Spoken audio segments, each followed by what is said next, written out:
하우드잖아. 우브라. Cheers. Nagi boyfriend girlfriend layer so asam hena nungsini.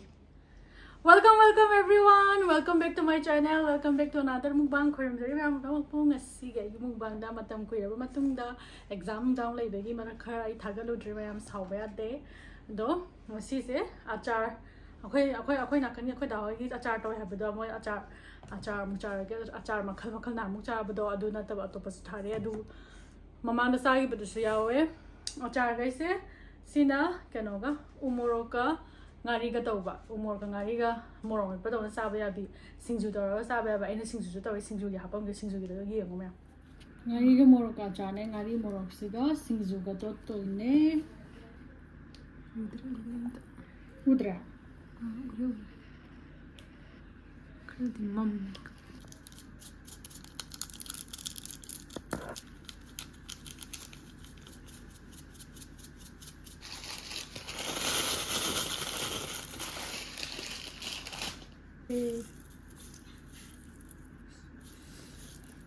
ngari ba sam yaw ha umor ko ini to khai ngam do ma do man umor ma ko tin yaw ba cha ba ha ko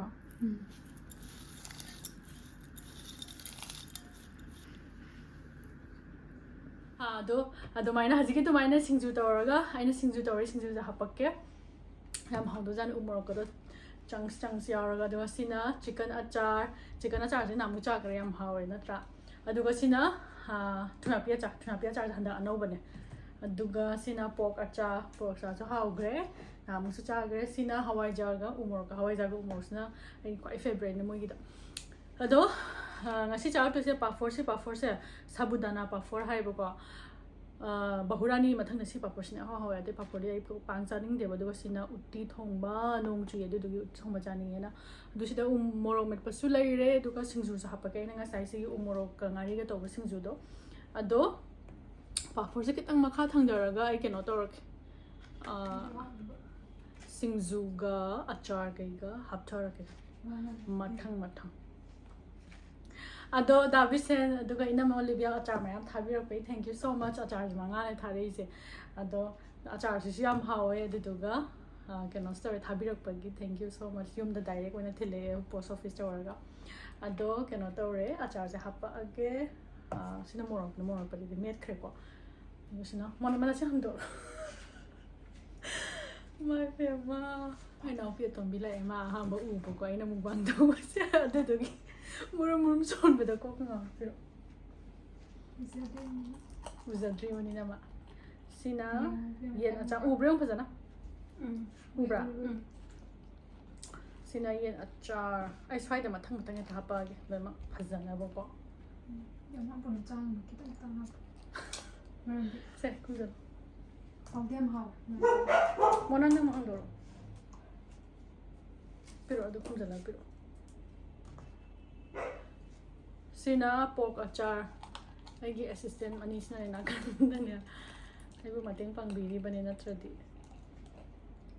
sina pork achar pork piece to apura mani thuna bis aina chaning ga le mi piam ha ya moi de taste so bra mo ne hana char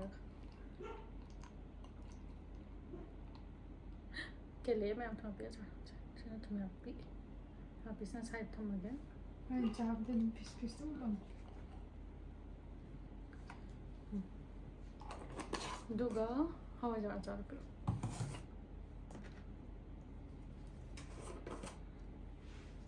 no te hapo no sina hawai jar sini umora sa de hapor ga isiran siamo me pasi wa singju ya ware boko sina hawai jar side hapor cha bhor ge me sayam la me do te ge mo sani uti an to lage ko sa de kami ni su khai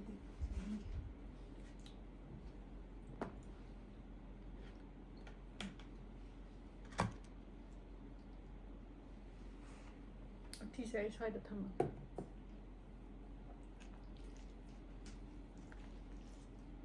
우브라. 우리 떴다 우브라. 우이바 파산나 우이나 떴어. masih apa sih kan dokter ini pas nó udah là bạn có nó thôi bị sử dụng không phải nó udah ya đây ya Baca aku main first bite Ooti.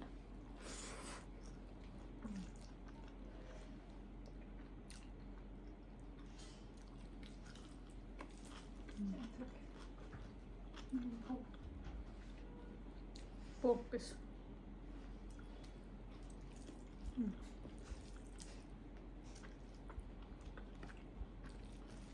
Thôi.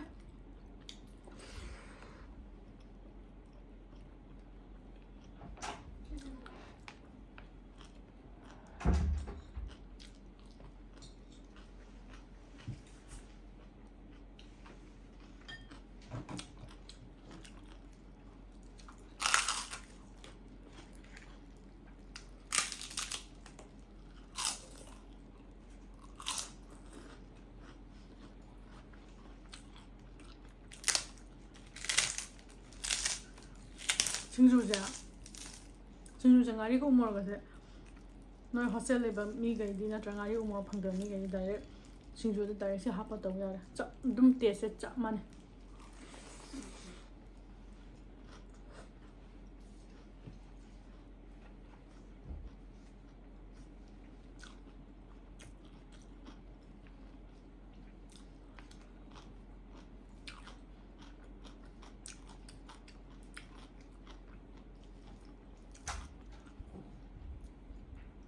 ma ngari moro achar se achar manam nam nan drane ko dumai nam do ide na mu umor ka tang to ko achar de so achar manam nam de ko umor manam nam me ba do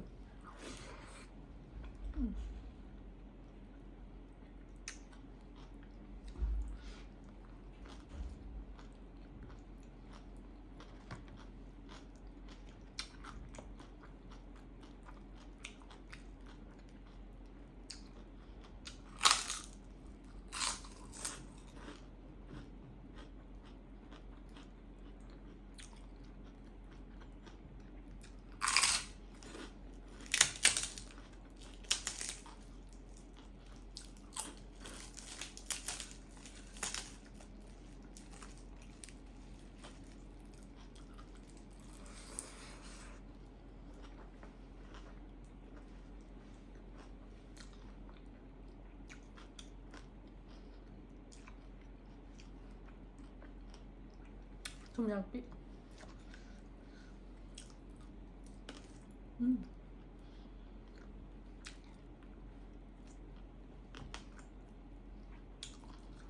How are you now?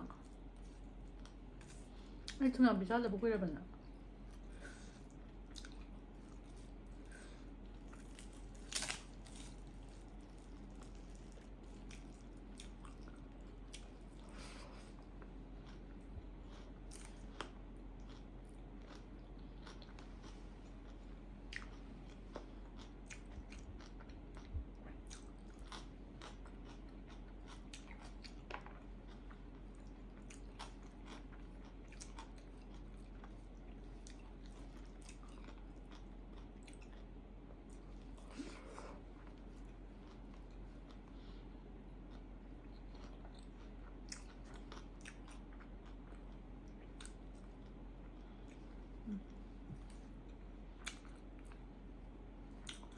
Ooti 제가 Thumyakpi Singju지요.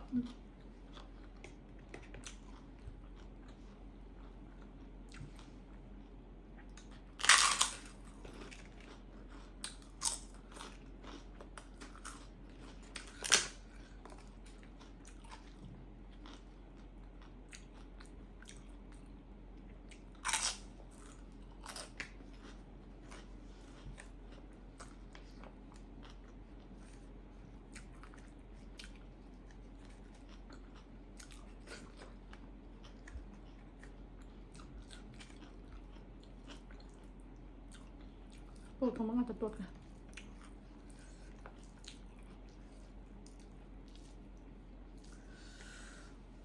보통 ba?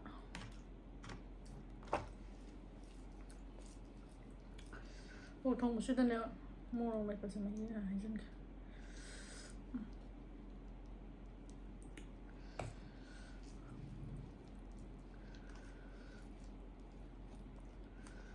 ꯃꯇꯣꯡꯂꯣ ꯀꯦꯞꯁꯨꯜꯂꯣ ꯇꯤꯜꯍꯧꯔꯣ ꯍꯥꯎꯅꯤ ꯁꯤ ꯕꯥꯏꯠꯁꯤꯗꯤ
청이는 동방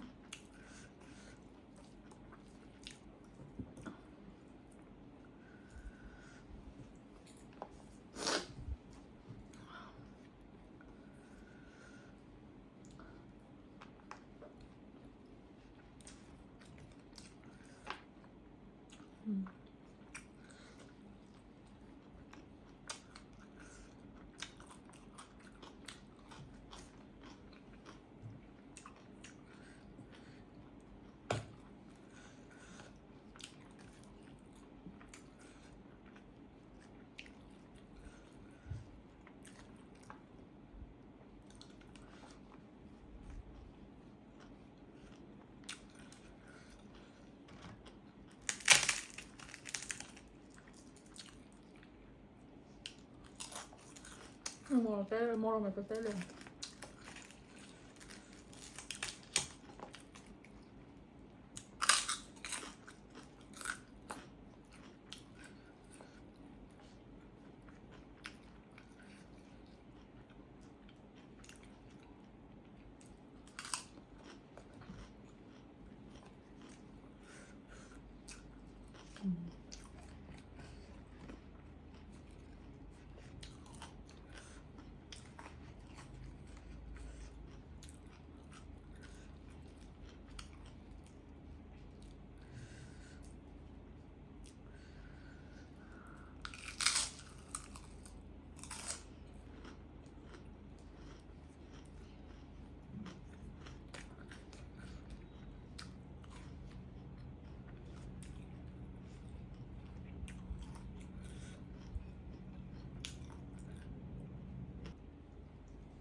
Thumyakpi가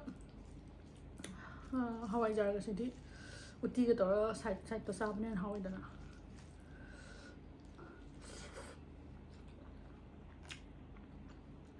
먼저 우티 넣어봐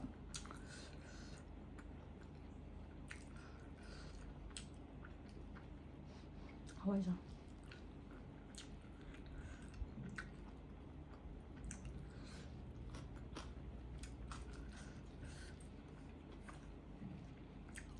하와이자르가시디 아좀 하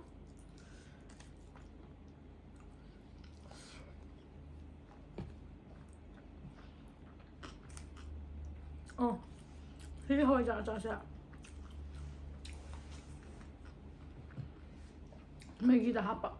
하니 누가 뭐 사다가 지리 올렸다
모록 사보 나 하고 보시지 볼까?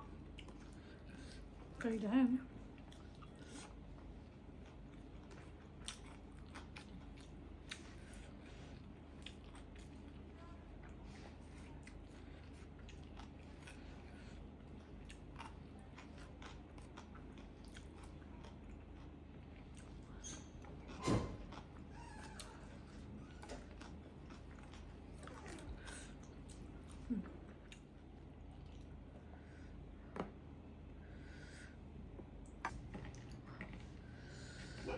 Singju 하나 합해 하라고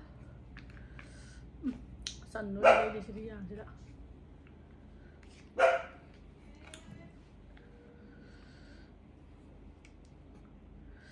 pork capsule mussel gravy खाना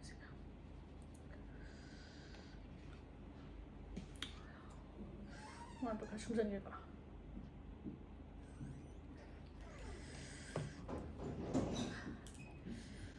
그냥 하우드잖아 우브라 cheers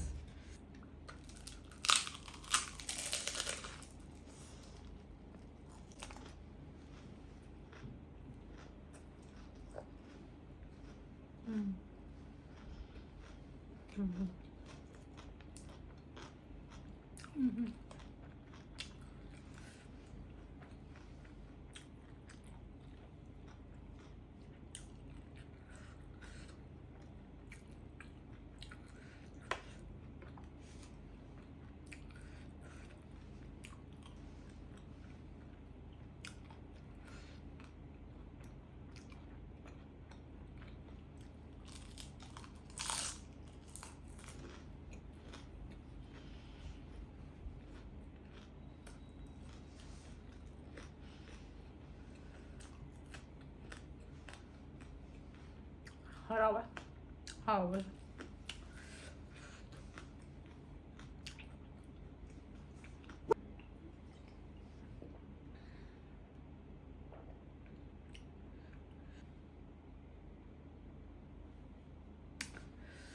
야세 진 मनोंसे मोर साबगी मा दंग दंग दंग मिहुन Jung मिराप तो है बा अदो मयाम चाबसु फजना हाउख्रे सिगी केनो तो ऑर्डर तो फोन नंबर अदेगी इंस्टाग्राम अकाउंट के कादा इंगा साइज हापख्रे हजिक हापमी मयाम ऑर्डर तो बिरगा युम द लेरसु केनो तो हवाई खतंग थोंजलगा कांसु खतंग तोरगा सीजन नाकना तोर चाब यम हाउनेबा अदुगा मपान लेबे मिगी दि क्वाइटगी बेस्ट मपान लेबे मिगी दि उमोर कंगारिगा तो बजा हॉस्टेल लेबे मिगी दि नोइदि नत्रगा मपू फत्तबा लैंडलॉर्ड फत्तबा ngari loba ya de चाब या दे तो मिगी दि सिना बेस्ट केनो तोरगा सिंजु दा हपसलगा पूरा हाइदि अचार मनम नमदेबा मोरोक कंगारिगा तौबा मनमदो नमेबा सिंजु दा चाबा कांदा अदो अदुमाइन तोरगा मयाम ट्राई तोरगा हावे हाउ ता हेबिरो ओ अदुदुगा मपानदमदा नोय नचिनाव लेयरदी नचिनाव हाइदि नगी नयामबगी नचनुपीगी नत्रगा नगी बॉयफ्रेंड गर्लफ्रेंड लेयरसु गिफ्ट तो सी ओइना पिरो अते बिउ दिसिने हेना हावगा थमोइदा यौबा हेलानी हराउबा हेलानी आइ ओइदि थिन हराउनी तो खन्द मी अदगी खन्द आइदि चाबा पामजबनी लौजबनी आइ ओइदि असमु हेना नुसिनी अदो मयाम ngasi disiदा लोसनजरगे अथंगी वीडियो दम थेंगना से बाय